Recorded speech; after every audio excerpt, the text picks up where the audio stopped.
Bienvenue aux auditeurs qui nous rejoignent sur Europe 1. Il est 19h16. Jean-Philippe Tanguy, président délégué du groupe RN à l'Assemblée nationale, est mon invité. Bonsoir. Bonsoir. Merci d'être là. Vous êtes également député Rassemblement national de la Somme.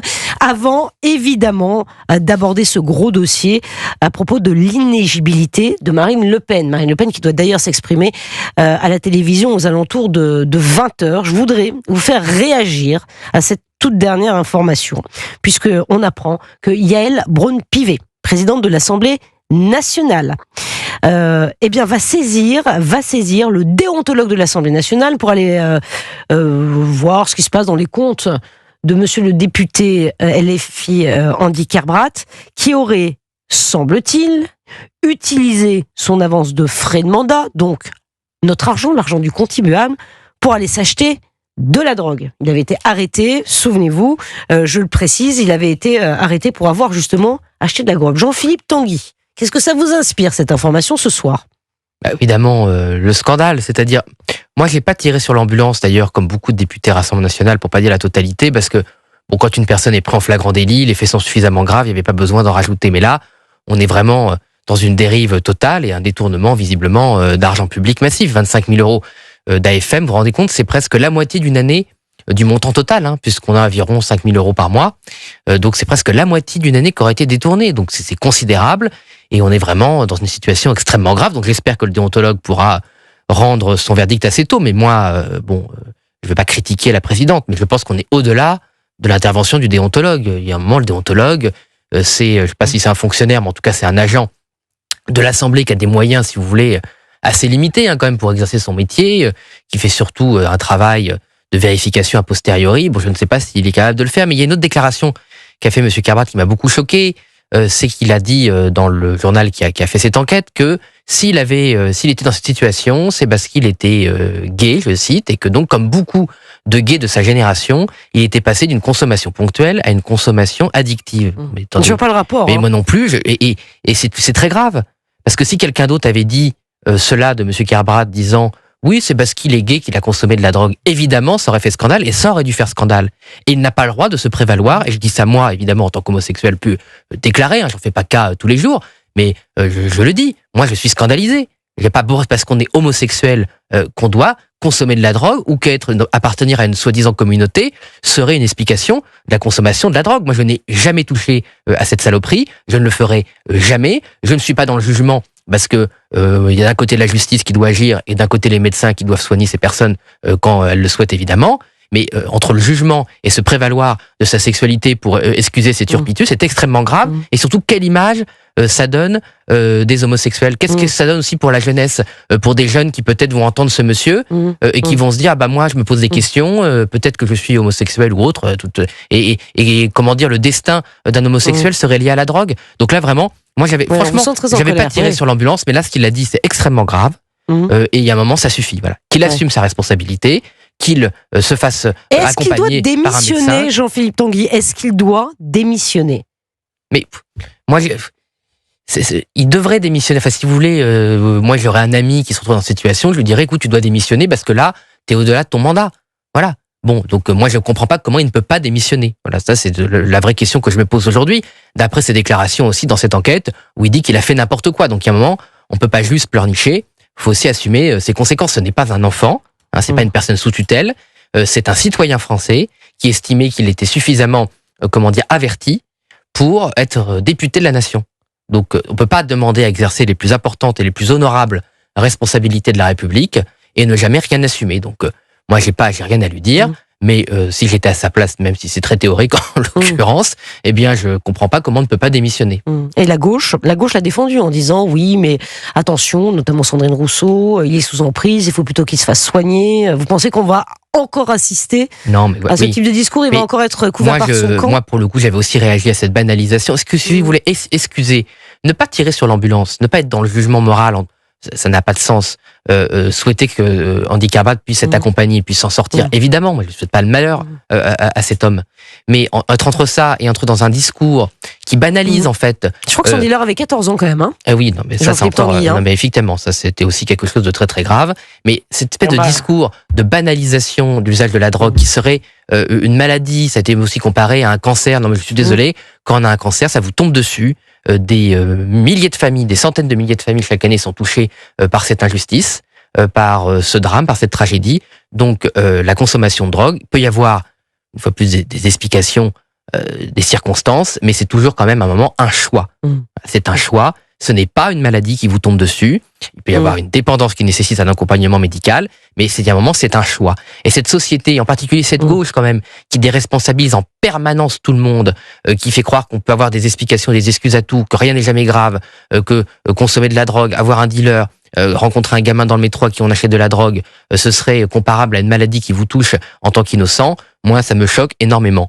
Donc là, effectivement, je pense qu'on dépasse quand même toutes les bornes, que ce soit sur cette espèce de communautarisation ou d'excuses par l'appartenance à une soi-disant communauté qui jette l'opprobre sur tout le monde et qui peut quand même poser des problèmes à des jeunes, et cette banalisation à outrance qui, moi vous savez, je l'ai toujours dit. J'ai toujours dit, une des causes en France de la surconsommation de drogue par rapport à d'autres démocraties occidentales, c'est cette banalisation, ce langage de banalisation, cette communication de la banalisation par les plus hautes autorités, par des artistes, par des acteurs, par des sportifs, par des personnalités politiques qui font que ces rôles modèles, entre guillemets, envoient un message à la société que ouais, bon, la drogue, c'est pas bien, mais c'est pas si grave que ça. Bah si, c'est extrêmement grave. Ça détruit des familles, ça détruit des vies. Pardon, quand on l'achète, avec l'argent, si c'est avéré.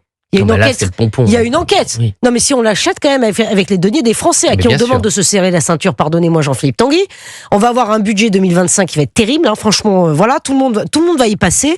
Et monsieur, si c'est avéré, je le répète et je le redis, si c'est avéré, va piocher dans les finances publiques pour aller s'acheter de la drogue. Non, mais on rêve, on marche sur la tête. Non, mais c'est scandaleux. Mais moi, je suis très choqué. Voilà, je suis très choqué. Et si vous voulez, moi, voilà, une fois plus, moi, je fais pas de la moraline. Moi, ça m'intéresse pas. Mais si vous voulez, c'est quand même, on est député de la nation. Beaucoup de Françaises et de Français sont en colère contre les élus et je les comprends. Et c'est vrai que quand on est mis dans le même panier, évidemment qu'on a un devoir d'exemplarité, mais quand on est aussi mis dans le même panier parce que les gens ont des vies très difficiles, qui voient ça à la télévision, dans les médias, qui se disent ça salit l'image. Voilà, exactement, c'est très grave parce que député, ça devrait être une notion honorable. Moi, je suis désolé. L'essentiel des députés remplissent cette vocation avec honneur, avec travail, avec dévouement. Effectivement, je suis très en colère qu'on nous salisse. Bon, Jean-Philippe Tanguy, je vais être obligé de changer de thème parce que le temps court. Je voulais évidemment vous demander dans quel état d'esprit était Marine Le Pen ce soir. Elle va s'exprimer à la télévision d'ici une grosse demi-heure. Maintenant, est-ce qu'elle pourra se présenter comme candidate du Rassemblement national à la présidentielle 2027, c'est évidemment la grande question, puisque jeudi soir, les procureurs ont requis à son encontre 2 ans de prison ferme, 300 000 euros d'amende et surtout 5 ans d'inéligibilité dans l'affaire des assistants parlementaires européens. Dans quel état d'esprit est-elle? Jordan Bardella disait que le parti avait un genou à terre sur CNews et Europe 1. Oui, Marine Le Pen, si vous voulez, se bat depuis 20 ans pour un idéal, pour des valeurs, pour notre pays. Moi, je voudrais qu'on s'arrête je vais répondre sur l'éligibilité, mais moi, je voudrais aussi qu'on s'arrête parce que ça a été peu fait, ça m'a beaucoup choqué, sur ces 5 ans d'emprisonnement, dont 2 fermes. C'est-à-dire qu'une Marine Le Pen, donc principale opposante de tous les gouvernements, bien sûr, ce sont des réquisitions. Vous avez peur que les magistrats fassent un procès politique à Marine Le Pen? Mais ça a toujours été un procès politique. Depuis le début, c'est une mascarade qui a commencé par des dénonciations de nos principaux opposants au Parlement européen. Martin Schulz, président du groupe des socialistes européens, qui, rappelons-le, entre-temps, ce groupe a été chopé avec des valises de billets qataris, un flagrant délit, pas une accusation, flagrant délit de valises de billets des socialistes qui ont fait la morale à Marine Le Pen, que la première enquête du Parlement européen, c'est une structure qui est à la fois plaignant, enquêteur avec l'OLAF, mais ce qu'on comprend, Jean-Philippe et huissier. On va pas revenir sur le fond de l'affaire, on va revenir sur les faits, c'est-à-dire que Marine Le Pen, à l'heure où l'on parle, pourrait, si les magistrats suivent les réquisitions du parquet, ne pas pouvoir être candidate en 2027. Est-ce que c'est un procès politique? Le parquet, en France, n'est pas indépendant. Ça, c'est une espèce de fantasme. Et les magistrats le sont-ils? Les juges, les juges du siège le sont. Il ne faut pas dramatiser dans le sens où, moi, j'ai encore l'espérance que les juges fassent preuve de justice, fassent preuve d'indépendance, évidemment, mais ces réquisitions, ces accusations des procureurs sont complètement outrancières. Moi, j'ai dit qu'elles étaient quasiment fanatiques. C'est-à-dire qu'on a face à des gens qui ne veulent pas juger Marine Le Pen comme citoyenne, comme toute une prévenue, mais parce qu'elle est la principale opposante politique, confère une phrase qui a échappé à la procureure en fin de plaidoirie, et ça faisait 8 heures qu'elle plaidait avec son collègue, donc sans doute était-elle fatiguée, et la vérité a transparu dans ce discours où elle a dit, face à un dossier où il n'y avait rien, où le dossier était totalement vide, oui, le dossier est vide, mais ça me ferait trop mal qu'on le relaxe, qu'on l'innocente. Est-ce que vous savez ce qu'elle va dire ce soir? Quel est le message qu'elle va faire passer ce soir aux Français? Je ne sais pas, vous savez. Vous avez une idée, oui, mais non, vous savez, Marine Le Pen, c'est une personnalité qui a un lien direct avec les Français. Je crois qu'elle aborde, pour la connaître un peu, ce 20h, dans cette relation directe. C'est pour ça, je pense qu'elle a choisi ce format direct avec les Françaises et les Français, qu'elle a un message à leur faire passer, et elle le fera. La sincérité de ce message, évidemment, liée au fait qu'elle qu'elle le raisonne, qu'elle le pense elle-même. Est-ce qu'il y a une pétition qui a été lancée pour soutenir Marine Le Pen? Elle avait plus de 100 000 signatures. Vous savez à combien on en est? Combien il faudrait de signatures? Non, mais je remercie tous les citoyens qui soutiennent Marine Le Pen, qui soutiennent aussi les autres prévenus, parce que Marine Le Pen n'est pas seule dans cette épreuve. Mais c'est au-delà des sympathisants du Rassemblement national, parce qu'on voit bien quand même que ça a créé un émoi dans le pays.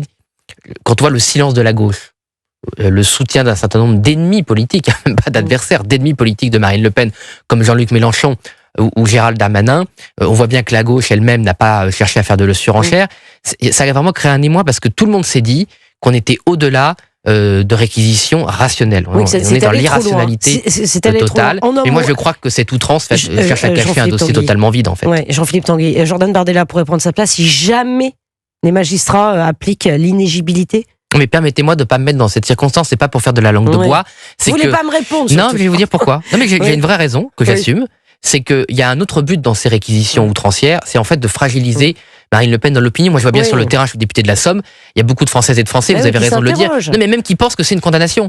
Et vous savez, les gens, ils ont leur vie, ils suivent, sont pas là, arrivés sur leur écran toute la journée. Ils pensent que Marine Le Pen a été condamnée. Donc, je veux les rassurer. Marine Le Pen n'a pas été condamnée. Marine Le Pen est parfaitement innocente des faits qui lui sont reprochés, évidemment. Et en fait, se mettre dans la perspective qu'elle puisse être condamnée injustement, c'est aussi la fragiliser. Vous savez, le fameux « il n'y a pas de fumée sans feu ». Bah si, parfois, il y a eu beaucoup d'erreurs judiciaires dans l'histoire de la République où il y a eu de la fumée sans feu et où les personnes qui sont touchées par l'injustice ont beaucoup de mal à s'en remettre. Et moi, je veux pas le galvauder. Parce que quand on est innocent, je suis désolé, l'injustice, c'est une salissure pour les gens innocents. Et souvent, quand plus on est innocent, plus c'est dur de se défendre, vous savez. Parce que quand on est innocent, on n'est pas préparé psychologiquement à l'injustice. Oui, Jean-Philippe Tanguy, vous avez raison de le souligner, président délégué du groupe RN à l'Assemblée nationale, la justice tranchera. Et on va attendre d'écouter les mots de Marine Le Pen tout à l'heure. Une toute dernière question. Est-ce que vous avez des nouvelles de Jean-Marie Le Pen? Écoutez, il a l'air d'aller aussi bien qu'il puisse aller à son âge. Il a été hospitalisé il y a quelques jours. Oui, visiblement, les nouvelles étaient rassurantes et on ne peut que s'en féliciter. C'est un monsieur d'un certain âge et évidemment, il a une santé liée à son âge. Donc les nouvelles ne sont pas mauvaises. Écoutez, je le crois. Bon. Eh bien, merci beaucoup. Et je l'espère, à titre personnel, évidemment.